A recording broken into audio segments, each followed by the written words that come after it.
Welcome to our channel smart search board. Smart search বোর্ডে আপনাদের সকলকে স্বাগত জানাই। আজ 23 জানুয়ারি 2022। আজ 23 জানুয়ারি এবং 22 জানুয়ারি দুদিনেরই কারেন্ট অ্যাফেয়ার্স এই ভিডিওতে আমি আপনাদের সাথে আলোচনা করব। আপনারা পুরো ভিডিওটি মনোযোগ সহকারে দেখুন। আজকের ভিডিওয় উল্লেখিত প্রশ্নের পিডিএফ ফরম্যাট আপনারা ভিডিও ডেসক্রিপশন বক্স থেকে ডাউনলোড করতে পারবেন। এছাড়াও ডাউনলোড করতে পারবেন আমাদের টেলিগ্রাম গ্রুপ থেকে। টেলিগ্রাম গ্রুপের লিংক ভিডিও ডেসক্রিপশন বক্সে পেয়ে যাবেন।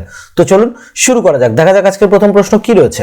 আজকের প্রথম প্রশ্ন রয়েছে, সম্প্রতি 2022 সালের 21 জানুয়ারি কে তার 50তম প্রতিষ্ঠা দিবস উদযাপন করেছে? তো সঠিক উত্তর হবে ত্রিপুরা, মণিপুর এবং মেঘালয়। তো অপশন ডি হয়ে যাবে সঠিক উত্তর।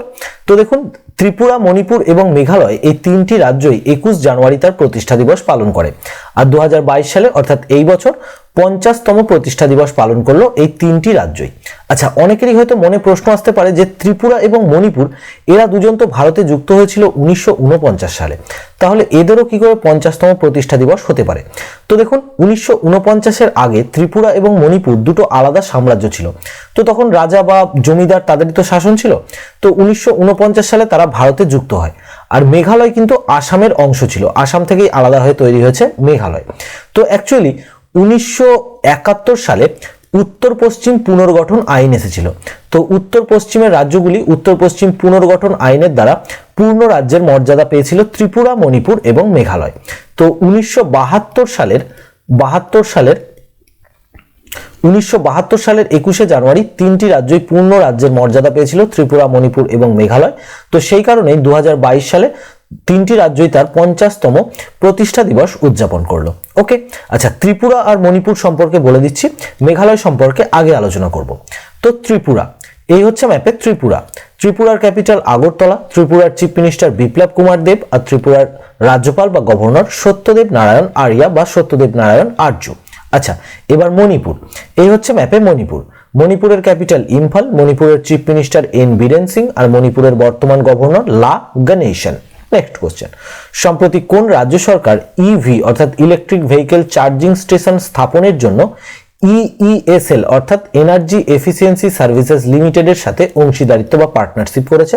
তো সঠিক উত্তর অপশন সি, দিল্লি। তো ইলেকট্রিক ভেহিকেল চার্জিং স্টেশন, এটা তো কি আপনারা সকলেই জানেন। তো ইলেকট্রিক যে সমস্ত ভেহিকেলগুলো আছে সেগুলোকে চার্জ করার জন্য। তো ইভি চার্জিং স্টেশন অর্থাৎ ইলেকট্রিক ভেহিকেল চার্জিং স্থাপনের জন্য দিল্লি রাজ্য সরকার ইইএসএল অর্থাৎ এনার্জি এফিসিয়েন্সি সার্ভিসেস লিমিটেডের সাথে পার্টনারশিপ করেছে। আচ্ছা, আগের দিন আমি আপনাদের বলেছিলাম যে দিল্লির চিফ মিনিস্টার অরবিন্দ কেজরিওয়াল ইনি দিল্লির ইন্দ্রপ্রস্থ ডিপো থেকে ডিটিসি অর্থাৎ দিল্লি ট্রান্সপোর্ট কর্পোরেশনের প্রথম ইলেকট্রিক বাস সার্ভিস কিন্তু চালু করেছিলেন। আচ্ছা, মনে রাখবেন, ভারতের প্রথম ইলেকট্রিক ভেহিকেল চার্জিং প্লাজা এটাও কিন্তু স্থাপন করা হয়েছিল দিল্লিতে। দিল্লির চিফ মিনিস্টার অরবিন্দ কেজরিওয়াল আর গভর্নর অনিল বেইজাল। আচ্ছা, ইইএসএল এনার্জি এফিসিয়েন্সি সার্ভিসেস লিমিটেড, যার স্থাপন হয়েছিল 2009 সালে, যার হেডকোয়ার্টার নিউ দিল্লিতে। আর বর্তমানে ইইএসএল এর চেয়ারপারসন হচ্ছেন অরুণ কুমার মিশ্র। নেক্সট কোশ্চেন, সম্প্রতি এএফসি অর্থাৎ এশিয়ান ফুটবল কনফেডারেশন মহিলা ফুটবল এশিয়া কাপ 2022 অর্থাৎ AFC women's football Asia cup 2022 এর আয়োজন কে করবে? তো সঠিক উত্তর অপশন বি, আমাদের দেশ ভারত। আমাদের দেশ ভারত এই বছর Asian football confederation women's Asian cup 2022 এর আয়োজন করবে। আচ্ছা, AFC Asian football confederation, Asian football কনফেডারেশনের স্থাপন কবে হয়েছিল? 1954 সালে 8ই মে। আচ্ছা, এর হেডকোয়ার্টার কোথায়? এএফসির হেডকোয়ার্টার হচ্ছে মালয়েশিয়ার কুয়ালালামপুরে। আর এএফসির বর্তমান প্রেসিডেন্ট হচ্ছেন সালমান বিন ইব্রাহিম আল খলিফা। সালমান বিন ইব্রাহিম আল খলিফা ইনি বর্তমানে এশিয়ান ফুটবল কনফেডারেশন এর প্রেসিডেন্ট। নেক্সট কোশ্চেন, সম্প্রতি মেঘালয় মন্ত্রিসভা সরকারি চাকরির প্রার্থীদের বয়স সীমা কত বছর বাড়িয়েছে? তো সঠিক উত্তর হবে অপশন সি, 5 বছর। তো রিসেন্টলি মেঘালয় মন্ত্রিসভা বা মেঘালয় ক্যাবিনেট সরকারি চাকরি প্রার্থীদের বয়স সীমা বাড়িয়েছে 5 বছর। জেনারেল ক্যাটাগরিতে আগে বয়স সীমা ছিল 27 বছর, তো 5 বছর বাড়িয়ে বর্তমানে 32 বছর হয়েছে। আর রিজার্ভ ক্যাটাগরি যেগুলো এসসি, এসটি, ওবিসি, এদের জন্য আগে বয়স ছিল 32, তো এদের ক্ষেত্রেও 5 বছর বাড়িয়ে বয়স করে দেওয়া হয়েছে 37 বছর। তো মনে রাখবেন, এটা করেছে মেঘালয়। এই হচ্ছে ম্যাপে মেঘালয়। মেঘালয়ের ক্যাপিটাল শিলং। মেঘালয়ের চিফ মিনিস্টার কনরাড সাংমা। আর মেঘালয়ের বর্তমান গভর্নর সত্যপাল মালিক। নেক্সট কোশ্চেন, সম্প্রতি বিশ্বের প্রবীণতম ব্যক্তি যার নাম হচ্ছে স্যাটার্নিন ডে লা ফুয়েন্টা গার্সিয়া প্রয়াত হলেন তিনি কোন দেশের ছিলেন? তো সঠিক উত্তর অপশন সি, স্পেন। ছবিতে দেখুন, ইনি হচ্ছেন বিশ্বের সবথেকে প্রবীণ ব্যক্তি। ইনি ছিলেন বিশ্বের সবথেকে প্রবীণ ব্যক্তি, যার নাম হচ্ছে স্যাটার্নিন ডে লা ফুয়েন্টে গার্সিয়া। তো ইনি 113 বছর বয়সে প্রয়াত হলেন। ইনি ছিলেন স্পেনের, আর ইনি বিশ্বের সবথেকে প্রবীণ ব্যক্তি হওয়ার জন্য গিনিস বুক অফ ওয়ার্ল্ড রেকর্ডে এনার নাম নথিভুক্ত করা হয়েছে। মনে রাখবেন, বিশ্বের প্রবীণতম ব্যক্তি যার নাম হচ্ছে স্যাটার্নিন ডে লা ফুয়েন্টে গার্সিয়া। ইনি ছিলেন স্পেনের এবং 113 বছর বয়সে ইনি প্রয়াত হলেন। আচ্ছা, স্পেন, এই হচ্ছে ম্যাপে স্পেন। স্পেন ইউরোপ কন্টিনেন্টে পড়ে। স্পেনের ক্যাপিটাল মাদ্রিদ বা ম্যাড্রিড। স্পেনের কারেন্সি ইউরো, আর স্পেনের বর্তমান prime minister Pedro Sanchez. Next question, সম্প্রতি কার নেতৃত্বে 2022 সালের প্রথম ব্রিক্স শেরপা বৈঠকের আয়োজন করা হয়েছে? তো সঠিক উত্তর অপশন এ, চায়না বা চীন। তো রিসেন্টলি 2022 সালের প্রথম ব্রিক্স শেরপা বৈঠকের আয়োজন করা হয়েছে, যার নেতৃত্ব দিচ্ছে চায়না। ওকে, আচ্ছা, তো সঠিক উত্তর চায়না। চায়না সম্পর্কে আজকে আমি বলছি না, প্রায়শই বলছি, তো এটা আপনাদের মুখস্থ হয়ে গেছে। তো চায়না সম্পর্কে আগে কোনো ভিডিওতে আলোচনা করব। তো আজকে ব্রিক্স সম্পর্কে আলোচনা করছি। ব্রিক্সের full form Brazil, Russia, India, China, South Africa. BRICS স্থাপন কবে হয়েছিল? 2006 সালে। ব্রিক্সের হেডকোয়ার্টার ব্রিক্স টাওয়ার, সাংহাই, চায়নাতে। আচ্ছা, ব্রিক্স থেকে দুটো প্রশ্ন খুব গুরুত্বপূর্ণ। একটা হচ্ছে, ব্রিক্সে সাউথ আফ্রিকা কবে যুক্ত হয়েছিল? সাউথ আফ্রিকা ব্রিক্সে যোগদান করেছিল 24 ডিসেম্বর 2010 সালে। তো আনুষ্ঠানিকভাবে বা অফিসিয়ালি যোগদান করেছিল 2010 সালে। আচ্ছা, পরীক্ষায় প্রশ্ন এলে 2010 যদি অপশনে না থাকে, যদি 2009 থাকে, তাহলেও 2009 আপনারা ক্লিক করবেন। 2010 থাকলে 2010 ক্লিক করবেন। তার কারণ হচ্ছে, আনঅফিসিয়ালি 2009 কিন্তু সাউথ আফ্রিকা যোগ দিয়েছিল ব্রিক্সে। অফিসিয়ালি যোগদান করে 24 ডিসেম্বর 2010 সালে। আচ্ছা, ব্রিক্সের একটি ব্যাংক রয়েছে যেটাকে ব্রিক্স ব্যাংক বা ব্রিক্স ডেভেলপমেন্ট ব্যাংক বলা হয়। তো পরীক্ষায় প্রশ্ন আসে যে ব্রিক্স ডেভেলপমেন্ট ব্যাংক বা ব্রিক্স ব্যাংকের অপর নাম কি? মনে রাখবেন, new development bank. New development bank, যার অপর নাম ব্রিক্স ব্যাংক, আর ব্রিক্স ব্যাংকের অপর নাম হচ্ছে নিউ ডেভেলপমেন্ট ব্যাংক। তো দুটো কিন্তু একই। নেক্সট কোশ্চেন, সম্প্রতি নিম্নলিখিতগুলির মধ্যে কে 71% রেটিং সহ বিশ্বের সবথেকে জনপ্রিয় নেতাদের তালিকায় শীর্ষে রয়েছেন? তো সঠিক উত্তর অপশন এ, প্রধানমন্ত্রী নরেন্দ্র মোদী। তো সম্প্রতি ভারতের প্রধানমন্ত্রী নরেন্দ্র মোদী বিশ্বের সবথেকে জনপ্রিয় নেতাদের তালিকায় রয়েছেন শীর্ষস্থানে, এবং ইনি 71% রেটিং পেয়েছেন। 71% রেটিং এর সাথে বিশ্বের সবথেকে জনপ্রিয় নেতাদের তালিকায় শীর্ষে রয়েছেন ভারতের প্রধানমন্ত্রী নরেন্দ্র মোদী। আচ্ছা, আমি এখানে পুরো লিস্টটা দিয়ে দিয়েছি। তো দেখুন, নরেন্দ্র মোদী রয়েছে প্রথম স্থানে। ভারতের প্রধানমন্ত্রী নরেন্দ্র মোদী 71% রেটিং এর সাথে রয়েছেন প্রথম স্থানে। দ্বিতীয় স্থানে রয়েছেন মেক্সিকোর প্রধানমন্ত্রী ম্যানুয়েল লোপেজ ওব্রাডর, ইনি 66% রেটিং পেয়েছেন। আর তৃতীয় স্থানে রয়েছেন মারিও দ্রাগি, যিনি ইটালির প্রাইম মিনিস্টার, যিনি 60% রেটিং পেয়েছেন। ওকে, তো পুরো লিস্টটা আপনারা একবার পড়ে নেবেন। এটা পিডিএফেও আপনারা পেয়ে যাবেন। পিডিএফ টেলিগ্রাম গ্রুপ থেকে ডাউনলোড করে নিতে পারবেন। টেলিগ্রাম গ্রুপের লিঙ্ক ভিডিও ডেসক্রিপশন বক্সে দেওয়া রয়েছে। নেক্সট কোশ্চেন, সম্প্রতি আইসিসি টি20 বর্ষসেরা মহিলা দলে, অর্থাৎ ICC T20 women's team of the ইয়ারে কাকে অন্তর্ভুক্ত করা হয়েছে? অর্থাৎ ভারত থেকে কাকে অন্তর্ভুক্ত করা হয়েছে? তো প্রত্যেক বছর আইসিসি কিন্তু এরকম একটা করে টিম তৈরি করে, প্লেয়ারদের পারফরমেন্সের উপর একটা টিম ঘোষণা করে। তো এই বছর আইসিসি যে T20 women's team of the year এটি ঘোষণা করেছে, তো এতে ভারত থেকে স্থান পেয়েছে স্মৃতি মান্ধানা। তো ছবিতে দেখুন, ইনি হচ্ছেন স্মৃতি মান্ধানা। ইনি ভারতীয় মহিলা ক্রিকেট টিমের একজন প্লেয়ার। তো রিসেন্টলি আইসিসি টি20 বর্ষসেরা মহিলা দলে অন্তর্ভুক্ত করা হয়েছে ভারতের স্মৃতি মান্ধানাকে। নেক্সট কোশ্চেন, সম্প্রতি আইসিসি পুরুষদের টি20 টিম অব দ্য ইয়ারে অধিনায়ক কে হয়েছেন? তো সঠিক উত্তর হবে অপশন বি, বাবার আজম। তো আগে ফিমেল ক্যাটাগরি সম্পর্কে আলোচনা করলাম। তো দেখুন, মেল ক্যাটাগরিতেও ICC men's T20 team of the year এটি জারি করেছে এবং এর ক্যাপ্টেন হিসেবে নিযুক্ত করা হয়েছে বাবার আজমকে। তো পাকিস্তানের ক্রিকেটার বাবার আজম রিসেন্টলি এনাকে ICC men's T20 team of the ইয়ারের ক্যাপ্টেন হিসাবে ঘোষণা করা হয়েছে। আচ্ছা, আইসিসির full form International Cricket Council. ICC স্থাপন হয়েছিল 1909 সালের 15 জুন। আইসিসির হেডকোয়ার্টার ইউএই দুবাইতে। আইসিসির বর্তমান চেয়ারপারসন হচ্ছেন গ্রেগ বার্কলে, আর আইসিসির বর্তমান সিইও হচ্ছেন জিওফ এলাড্রিজ, ইনি বর্তমানে আইসিসির সিইও। নেক্সট কোশ্চেন, সম্প্রতি আইসিসি মহিলা ওয়ানডে ইন্টারন্যাশনাল, এতক্ষণ টি20-র কথা বললাম, তো এবার ওয়ানডে ইন্টারন্যাশনাল, আইসিসি মহিলা one day international team of the year 2021-এ কোন ভারতীয় ক্রিকেটারের নাম রয়েছে? তো দেখুন, আইসিসি ওমেন্স ওডিআই অর্থাৎ one day international team of the year 2021 এ অন্তর্ভুক্ত করা হয়েছে দুজন ভারতীয় ক্রিকেটারকে। একজন হচ্ছেন ঝুলন গোস্বামী, আরেকজন হচ্ছেন মিতালি রাজ। সঠিক উত্তর এ অ্যান্ড বি উভয়। তো দেখুন ছবিতে, ইনি হচ্ছেন মিতালি রাজ, ইনি ভারতের মহিলা ক্রিকেট টিমের ক্যাপ্টেন, আর ইনি হচ্ছেন ভারতীয় মহিলা ক্রিকেট টিমের পেস বোলার ঝুলন গোস্বামী। আচ্ছা, ঝুলন গোস্বামী ইনি তো পশ্চিমবঙ্গেরই, ওয়েস্ট বেঙ্গলের নদিয়া জেলায় এনার বাড়ি, এবং ইনি পেস বোলার ইন্ডিয়া টিমের, এবং ইনি নদিয়া এক্সপ্রেস নামে পরিচিত। নদিয়া এক্সপ্রেস ঝুলন গোস্বামী।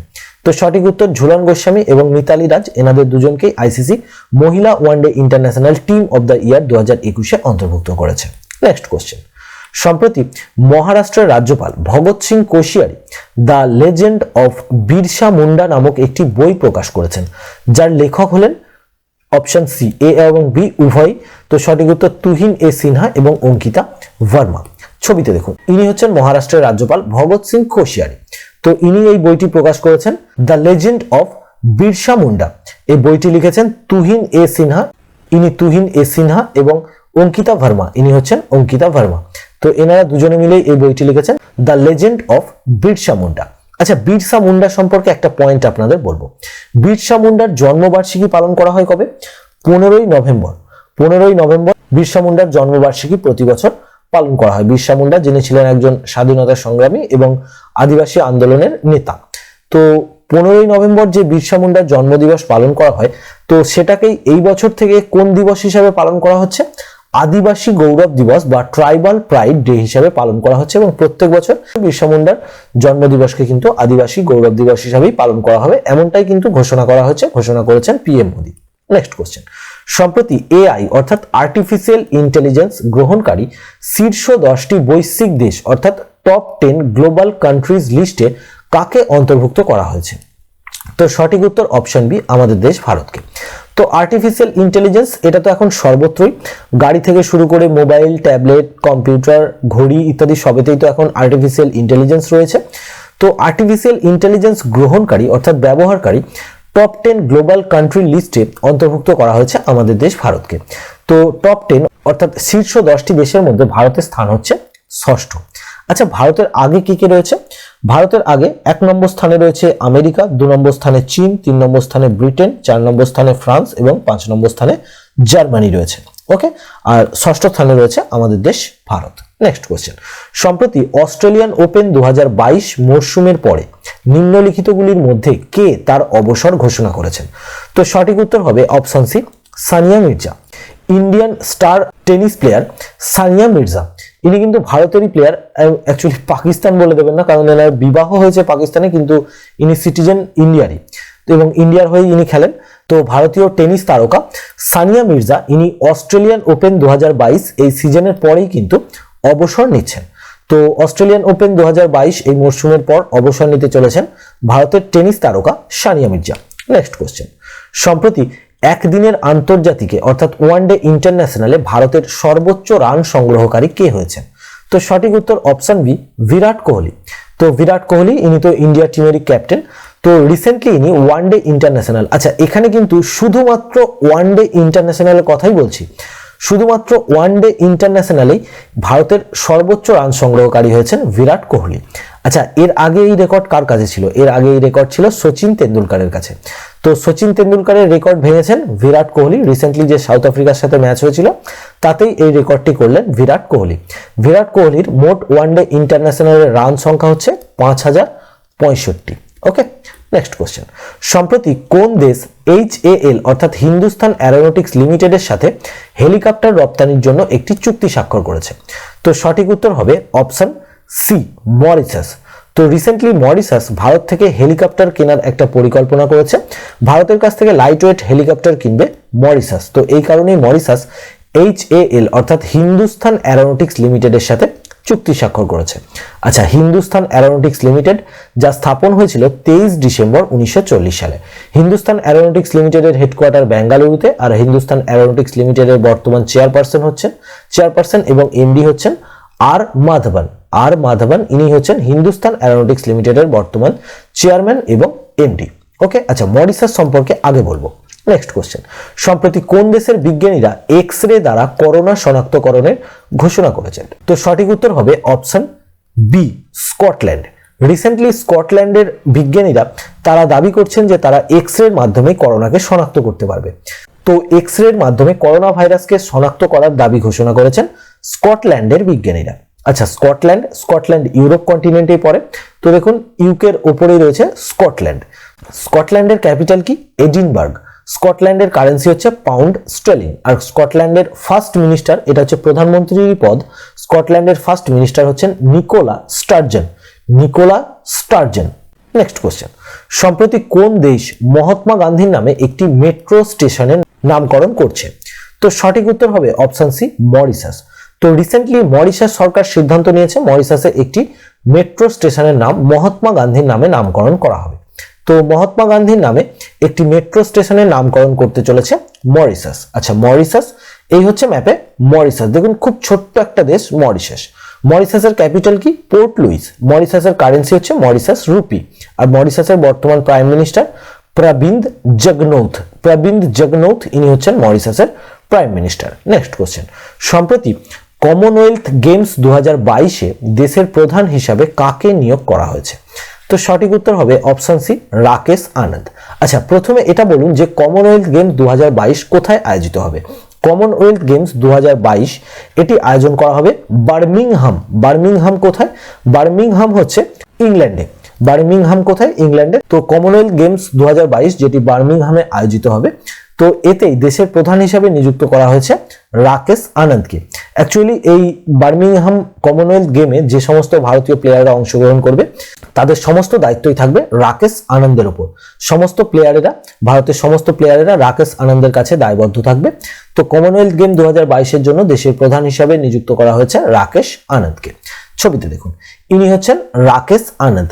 ইনি ইন্ডিয়ান অলিম্পিক অ্যাসোসিয়েশনের সিনিয়র ভাইস প্রেসিডেন্ট। তো রিসেন্টলি এনাকেই নিযুক্ত করা হয়েছে কমনওয়েলথ গেম 2022-এ দেশের প্রধান হিসাবে। নেক্সট কোশ্চেন, সম্প্রতি কোন দেশ অ্যারো 3 নামক ইন্টারসেপ্ট ব্যালিস্টিক মিসাইল বা ক্ষেপণাস্ত্র এর সফল পরীক্ষা করেছে? তো সঠিক উত্তর অপশন সি, ইসরায়েল। তো রিসেন্টলি ইসরায়েল তাদের সবথেকে শক্তিশালী একটি ব্যালিস্টিক মিসাইল যার নাম অ্যারো 3, এই অ্যারো 3 নামক ইন্টারসেপ্ট ব্যালিস্টিক মিসাইল এর সফল পরীক্ষা করেছে। ওকে, তো সঠিক উত্তর ইসরায়েল। তো আপনারা জানেন যে ইসরায়েল ডিফেন্সের দিক থেকে অনেক স্ট্রং। তো ইসরায়েলি এই অ্যারো 3 নামক ইন্টারসেপ্ট ব্যালিস্টিক মিসাইল বা ক্ষেপণাস্ত্র এর সফল পরীক্ষা করলো। আচ্ছা, ইসরায়েলের একটা মিসাইল ডিফেন্স সিস্টেম খুব চর্চায় ছিল। তো ইসরায়েলের সবথেকে শক্তিশালী মিসাইল ডিফেন্স সিস্টেমের নাম হচ্ছে আয়রন ডোম। এটা কিন্তু পরীক্ষাতেও এসেছে। আচ্ছা, ইসরায়েল সম্পর্কেও আগে বলছি। নেক্সট কোশ্চেন, সম্প্রতি সাহসিকতা পুরস্কার পোর্টাল বা গ্যালেন্ট্রি অ্যাওয়ার্ড পোর্টাল দ্বারা আয়োজিত একটি ইন্টারেক্টিভ ভার্চুয়াল মিউজিয়াম কে উদ্বোধন করেছেন? তো সঠিক উত্তর হবে অপশন বি, অজয় ভট্ট। ইনি হচ্ছেন প্রতিরক্ষা মন্ত্রণালয়ের প্রতিমন্ত্রী বা রাজ্যমন্ত্রী। তো রিসেন্টলি ইনি উদ্বোধন করেছেন এই ইন্টারেক্টিভ ভার্চুয়াল মিউজিয়ামকে। আচ্ছা, ইন্টারেক্টিভ ভার্চুয়াল মিউজিয়াম এই কনসেপ্টটা নতুন মনে হচ্ছে। তো দেখুন, মিনিস্ট্রি অফ ডিফেন্সের যে গ্যালেন্ট্রি অ্যাওয়ার্ড পোর্টাল আছে সেই পোর্টালেই এই ভার্চুয়াল মিউজিয়ামের উদ্বোধন করা হয়েছে।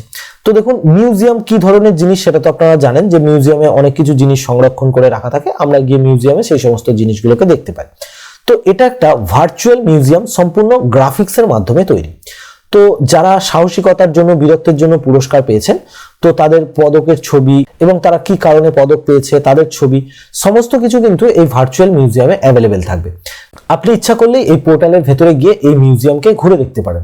আপনারা যেভাবে ভিডিও গেম খেলেন না, ভিডিও গেমে যেভাবে গ্রাফিক্সের উপরে ঘুরে বেড়ান, ঠিক সেইভাবেই এই মিউজিয়ামের ভেতরেও কিন্তু ঘুরে বেড়াতে পারবেন এবং ঘুরে ঘুরে সমস্ত বীরত্বের পুরস্কার এবং সেগুলি সম্পর্কে বিভিন্ন তথ্য জানতে পারবেন। তো সেই কারণেই এই ইন্টারেক্টিভ ভার্চুয়াল মিউজিয়াম এটি তৈরি করা হয়েছে, যার উদ্বোধন করলেন অজয় ভট্ট, যিনি হচ্ছেন ডিফেন্স মিনিস্ট্রির, যিনি হচ্ছেন প্রতিরক্ষা মন্ত্রণালয়ের প্রতিমন্ত্রী বা রাজ্যমন্ত্রী। নেক্সট কোশ্চেন, সম্প্রতি ভারত এবং কোন দেশের মধ্যে 8ম গভর্নিং বডির বৈঠক অনুষ্ঠিত হয়েছে? তো সঠিক উত্তর হবে অপশন এ, ইসরায়েল। তো রিসেন্টলি ইসরায়েলের সাথে ভারত 8ম গভর্নিং বডির বৈঠক আয়োজিত করেছিল। তো ভারত এবং ইসরায়েলের মধ্যে এই 8ম গভর্নিং বডির মিটিং বা বৈঠক এটি আয়োজন করা হয়েছিল ইসরায়েল। এই হচ্ছে ম্যাপে ইসরায়েল। ইসরায়েল এশিয়া কন্টিনেন্টেই পড়ে। ইসরায়েলের ক্যাপিটাল জেরুজালেম। ইসরায়েলের কারেন্সি হচ্ছে ইসরায়েলি নিউ সেকেল। ইসরায়েলের বর্তমান প্রাইম মিনিস্টার নাফতালি বেনেট, আর ইসরায়েলের বর্তমান প্রেসিডেন্টকে ইসাক হারজোগ। নেক্সট কোশ্চেন, সম্প্রতি world Economic forum global cyber security outlook 2022 অনুসারে র্যানসামওয়্যার আক্রমণের ফলে 2022 সালে সাইবার ক্রাইম -% বৃদ্ধি পেয়েছে। তো সঠিক উত্তর হবে অপশন সি 151%। তো রিসেন্টলি ওয়ার্ল্ড ইকোনমিক ফোরাম একটি গ্লোবাল সাইবার সিকিউরিটি আউটলুক 2022 এটি জারি করেছে। 2022 সালে এটি জারি করা হয়েছে। এটা 2021 সালের তথ্যের উপর ভিত্তি করে কিন্তু তৈরি। তো দেখুন, বলা হচ্ছে যে 2021 সালে র্যানসামওয়্যার, এটি এক প্রকার ভাইরাস বলতে পারেন, এটির আক্রমণের ফলে সাইবার ক্রাইম কিন্তু প্রায় 151% বৃদ্ধি পেয়েছে। 2020 সালের তুলনায় 2021 সালে কিন্তু সাইবার ক্রাইম 151% বৃদ্ধি পেয়েছে, এমনটাই বলা হচ্ছে গ্লোবাল সাইবার সিকিউরিটি আউটলুক 2022-এ। তো এটিকে জারি করেছে ওয়ার্ল্ড ইকোনমিক ফোরাম।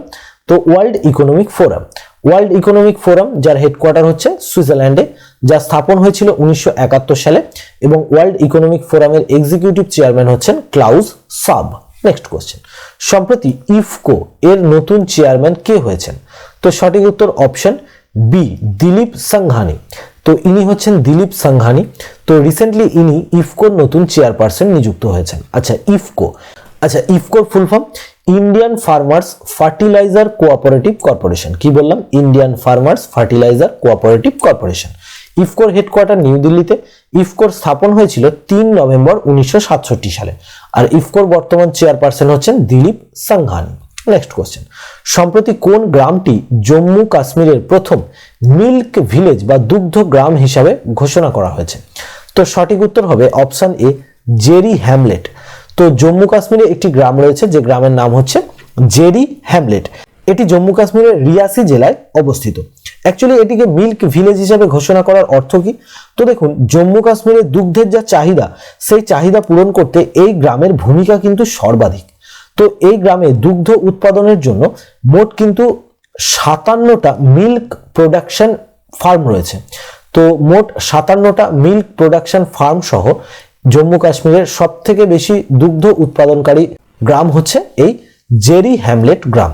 তো রিসেন্টলি এটাকে জম্মু কাশ্মীরের মিল্ক ভিলেজ হিসাবে ঘোষণা করা হয়েছে।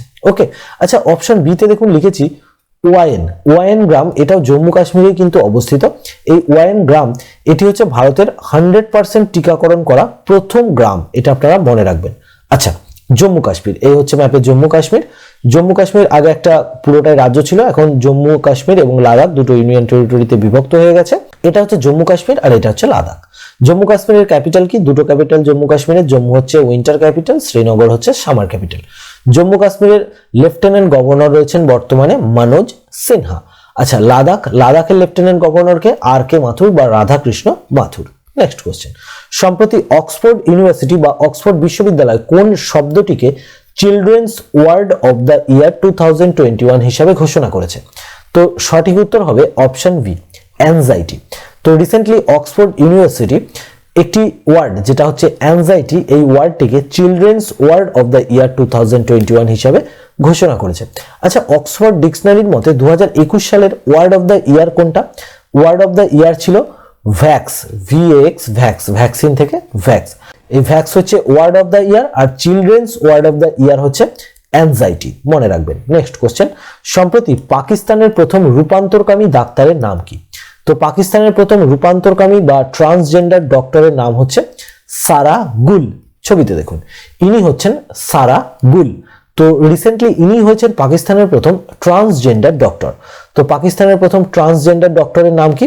সারা গুল। পাকিস্তানের প্রথম রূপান্তরকামী ডাক্তার হচ্ছেন সারা গুল। আচ্ছা, পাকিস্তানে রিসেন্টলি পাকিস্তান সুপ্রিম কোর্টে একজন মহিলা বিচারপতি নিযুক্ত হয়েছিল, তার নাম কি? তার নাম হচ্ছে আয়েশা মালিক। আচ্ছা, পাকিস্তান এশিয়াতেই পড়ে।